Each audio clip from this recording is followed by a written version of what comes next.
This is the latest in our series of oral histories, and we welcome today Judy Kitchen. Judy, thank you for being here. It's good to be here. Thank you, Bill. And without getting into a lot of detail about your background, you're an architect by training, and you have a long history in historic preservation and work for the Ohio Historical Society.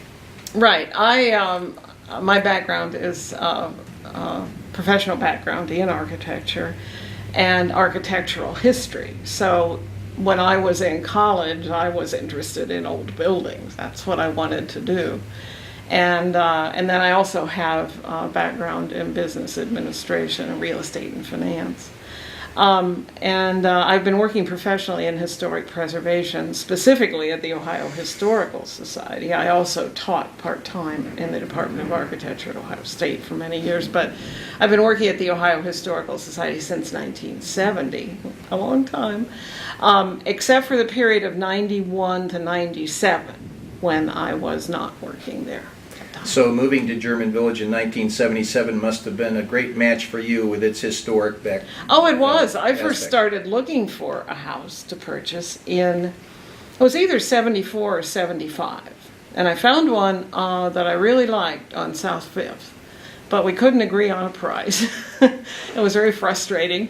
So I called off my search for a while, and then I saw the for sale sign in front of 619 South 3rd, and it worked out. And you've been there ever since 1977? Since, yes, since 77. It'll be, 36 years? Is that right now? Right. Yes. And just to kind of summarize some of your activities in the 3rd Street corridor, would it be fair to say you've been an advocate for the residential folks on that street as opposed to maybe the commercial aspect of it? Yes, that would be fair to say. And why is that? Increase in, South 3rd Street is zoned residential. It is not commercially zoned. And there are many properties on South 3rd, even properties that are residential in their appearance, that are used for offices and other purposes that are not strictly residential. There are a number of commercial properties that have been commercial since they were built. Max and Irma's, for example. That was a commercial building initially and still is. So it was a nice balance, I think, for many years, and I don't want to see that get out of whack. That is my main concern.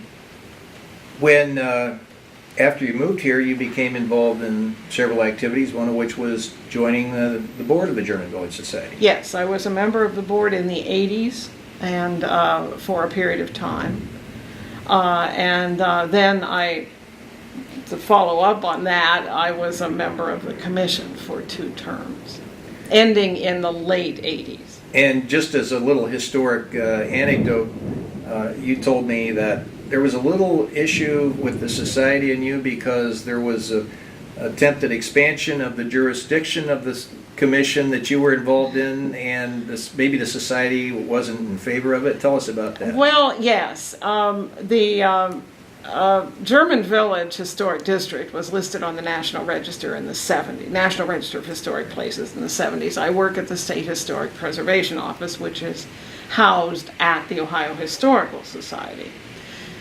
And the National Register of Historic Places program for Ohio is administered out of that office. And I did not write the nomination in the 80s to expand the boundaries, or maybe it was the late 70s, I'm not sure, to expand the boundaries of the German Village Historic District, but I supported it. And it includes part of the Schumacher Place area.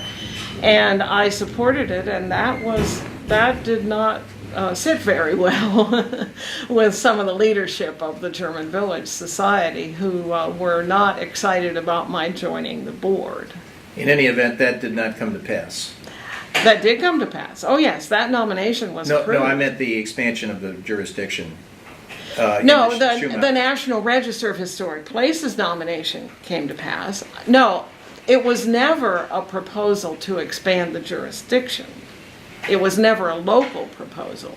It was a National Register of Historic Places expansion of the historic district. All right. Strictly that. Not. I see. There was no to my knowledge, now I don't know, somebody may have promoted, expanding the I think there jurisdiction. were, maybe there not were? during, maybe not during Oh, your okay, tenure. all right, maybe not. But no, that's not, but it was just the idea of having something that wasn't German Village, part of the German Village I see. Historic District.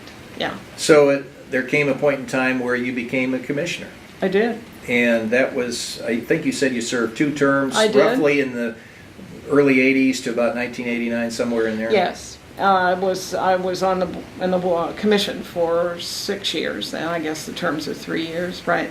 And you were the society appointee. I was, or at least one of them. I don't recall now if there was more than one, but my name was put forward by the society to the mayor. And you had to some be interesting issues that came up during your tenure.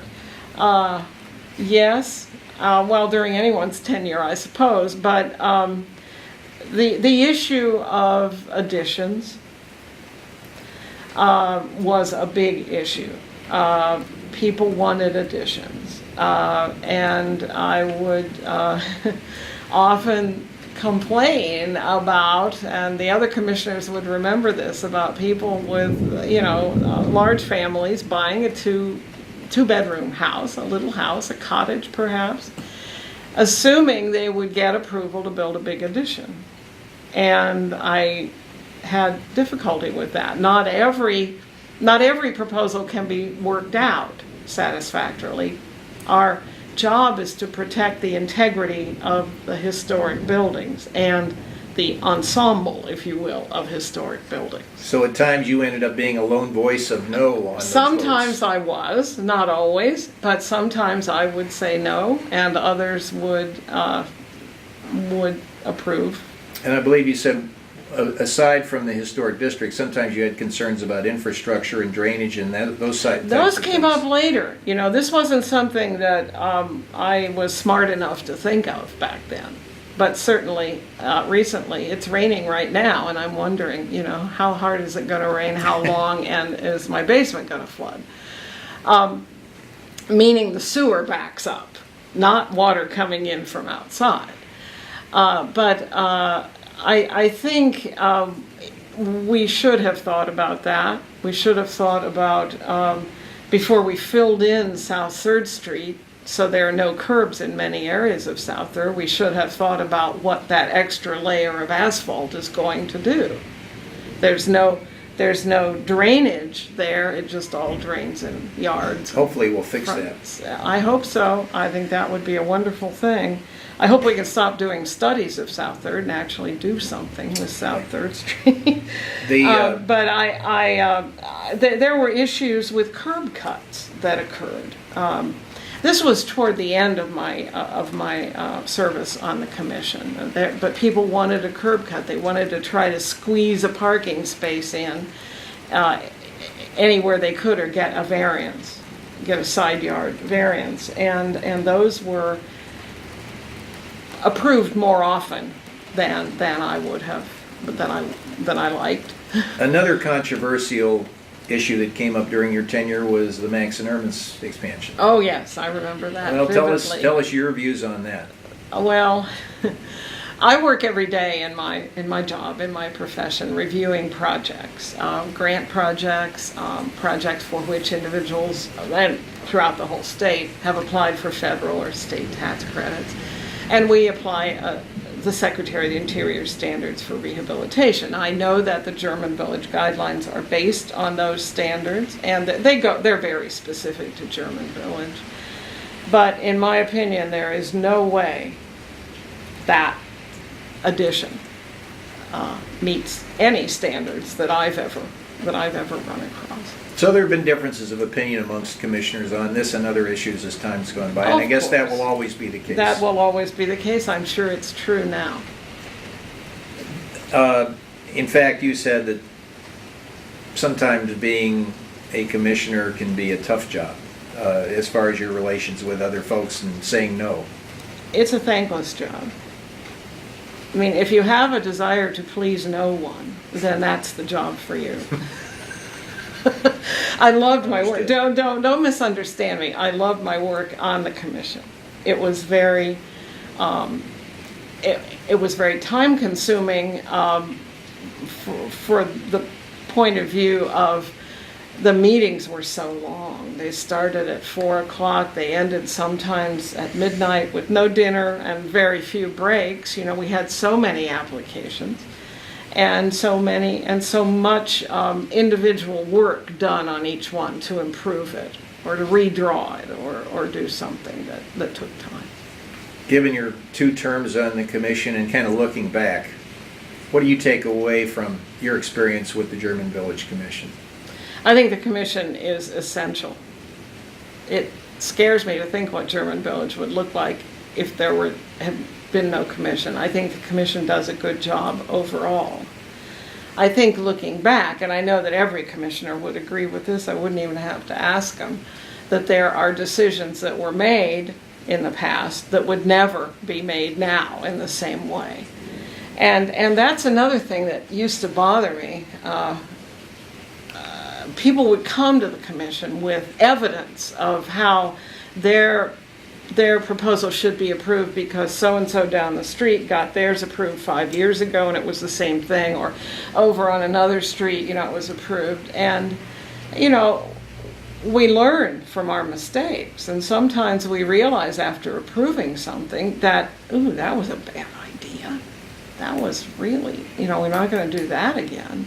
So there are no precedents. Plus, every building is unique. You know, a building that where the proposal might be a good idea. It might work out, but on another building, maybe not. I know you've lived here quite a while and done a lot of things in service to the community. Tell us what you love most about German Village. It's a wonderful neighborhood. I love German Village. Every day I walk around taking my dog for a walk, and we go different routes, and I see something new, something different. And the trees are beautiful this time of year, of course, but the houses are well kept for the most part. They are different. You can see something here. You can see an assemblage of buildings that you can't see anywhere else. I don't know of any other historic district that is around here in Ohio, really, that is similar. And I work over, you know, with the whole state. I think something that is very good, and I'm sure there are other neighborhoods that are like this. I've never lived in one, but I'm sure there are many that are, where neighbors know each other, they look out for each other. I know my neighbors. I talk to my neighbors. We're friends. It's kind of a small town in a big city, isn't it? Yes, it is. Yes, it is. Well, It's a delight every day. I agree. Well, Judy, thanks so much. If anything else you'd like to add to what you've had to say, don't want to cut you off, but we've enjoyed the interview. Oh, no, I don't think so. I think I've covered about everything. I'm just glad to have been helpful over the years, if I was helpful. I hope that I at least got some people thinking about alternatives to what they were proposing, and made their projects a bit better. That's great. Thank you so much for Thanks, meeting with Bill. us. All right. You're welcome.